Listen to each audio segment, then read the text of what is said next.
الحمدللہ والصلاة والسلام علی رسول اللہ۔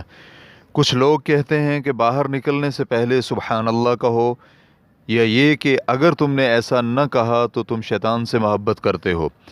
سوال کیا گیا ہے، آپ کی ایسے لوگوں کو کیا نصیحت ہے جو سوشل ویب سائٹس پر کچھ جڑی بوٹیوں کی ایسی تصاویر نشر کرتے ہیں جن پر لفظ جلالہ، اللہ یا کسی جانور کی تصویر جس پر محمد لکھا ہوا نظر آتا ہے، اور کہتا ہے کہ یہاں سے آپ سبحان اللہ کہے بغیر مت جائیں، یا پھر کوئی ایسی ڈراؤنی تصویر لگا کر لکھتا ہے کہ جو شیطان سے محبت کرتا ہے وہ چلا جائے گا اور جو شیطان سے محبت نہیں کرتا وہ اللہ اکبر لکھے گا، یا اسی طرح کی پوسٹیں وغیرہ لگانے کا کیا حکم ہے؟ رہنمائی فرما دیں۔ الجواب بعون الوہاب۔ اول، کسی کو بھی فیس بک کی کسی بھی پوسٹ کو پسند کرنے یا اس پر تبصرہ کرنے کے لیے مجبور کرنا جائز نہیں ہے۔ یہ طریقہ کار اس سوشل ویب سائٹ کا غلط استعمال ہے۔ حالانکہ اس ویب سائٹ کو علم کی نشر و اشاعت اور خیر و بھلائی عام کرنے کے لیے استعمال کرنا چاہیے۔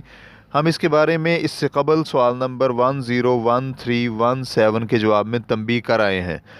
لوگوں کو دھمکانا اور جو بھی آپ کی پوسٹ پر تبصرہ نہ کرے اسے شیطان سے محبت کرنے والا قرار دینا گھناؤنا کام ہے، اور لوگوں پر الزام تراشی ہونے کے ساتھ ساتھ اللہ رب العزت پر افتراء پردازی بھی ہے۔ اس وتیرے سے ایسی چیز کو کسی پر واجب کرنا لازم آتا ہے جسے اللہ رب العزت اور رسول اللہ صلی اللہ علیہ وآلہ وسلم نے واجب قرار نہیں دیا۔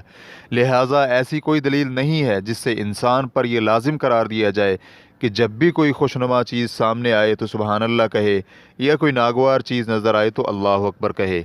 اللہ رب العزت نے افتراء پردازی کی مذمت بیان کرتے ہوئے فرمایا، قل انما حرم ربی الفواحش ما ظہر منها وما بطن والاسم والبغی بغیر الحق وان تشرکوا باللہ ما لم ينزل به سلطانا وان تقولوا علی اللہ ما لا تعلمون۔ آپ ان سے کہیے کہ میرے پروردگار نے جو چیزیں حرام کی ہیں وہ یہ ہیں، بے حیائی کے کام خواہ ظاہر ہوں یا پوشیدہ، اور گناہ کے کام اور ناحق زیادتی، اور یہ کہ تم اللہ کے شریک بناؤ جس کے لیے اس نے کوئی دلیل نہیں اتاری، اور یہ کہ تم اللہ کے ذمے ایسی باتیں لگا دو جن کا تمہیں علم نہیں۔ سورۃ الاعراف آیت نمبر 33۔ اس لیے کوئی بھی شخص ایسا کام کرتا ہے تو اس کے ساتھ بات کا صحیح طریقہ کار یہ ہوگا کہ پہلے اسے نصیحت کریں، اگر وہ آپ کی بات مان لے تو اچھی بات ہے، وگرنہ اس طرح کا جو کچھ بھی وہ نشر کر رہا ہے اس کی طرف توجہ ہی نہ کریں، یا اسے ڈانٹ پلانے کے لیے اس کے ساتھ دوستی ختم کر دیں۔ دوم، نباتات یا حیوانات میں سے کسی بھی چیز کے فریب میں نہیں آنا چاہیے جس کے بارے میں دعویٰ کیا جا رہا ہو کہ اس پر اللہ کا یا نبی کا نام کندہ ہے، کیونکہ ان میں سے اکثر کی کوئی حقیقت نہیں ہے، بلکہ ایسی باتیں کچھ کافر حاسدین اس لیے کرتے ہیں کہ مسلمان ان کی تصدیق کرنے لگ جائیں،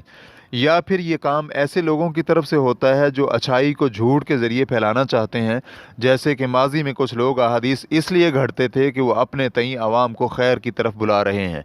اس لیے خبروں کے متعلق شرعی منہج پر چلنا انتہائی ضروری ہے، چنانچہ صرف اسی بات کی تصدیق کی جائے جو معتمد افراد بیان کریں، نیز صرف وہی چیز آگے نشر اور پھیلائی جائے جس کے متعلق تاکید ہو جائے کہ اس خبر کو بیان کرنے والا آدمی سچا ہے، کیونکہ نبی علیہ الصلاۃ کا فرمان ہے، کسی بھی آدمی کے جھوٹا ہونے کے لیے یہی کافی ہے کہ وہ ہر سنی سنائی بات آگے بیان کر دے۔ اس حدیث کو امام مسلم نے حدیث نمبر 5 کے تحت بیان کیا ہے۔ امام نووی رحمہ اللہ اس حدیث کی شرح میں لکھتے ہیں، اس مسئلہ کے متعلق احادیث اور آثار کے معنی اور مفہوم میں اس بات سے روکا گیا ہے کہ ہر سنی سنائی بات کو آگے بیان کر دیا جائے، کیونکہ عام طور پر سنی ہوئی باتوں میں سچ اور جھوٹ سب کچھ ہوتا ہے، تو جب ہر سنی ہوئی بات کو بیان کر دیا جائے گا تو وہ جھوٹ بولے گا، کیونکہ وہ ایسی بات بیان کر رہا ہوگا جو ہوئی ہی نہیں۔ ریفرنس کے لیے دیکھیے شرح مسلم از نووی۔ اور اگر کوئی چیز حقیقی طور پر ثابت ہو جائے تو یہ پھر ان نشانیوں میں شامل ہوگا جن کے ذریعے اللہ رب العزت اپنے بندوں کو نصیحت فرماتا ہے، جیسا کہ اللہ جل شانہ کا فرمان ہے،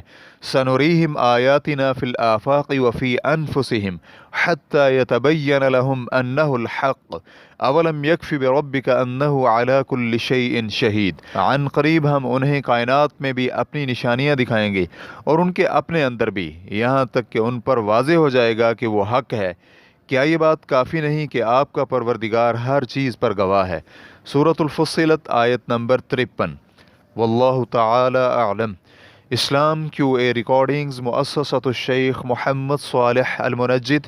المملکۃ العربیۃ السعودیہ فتویٰ نمبر 260904 والسلام علیکم ورحمۃ اللہ وبرکاتہ.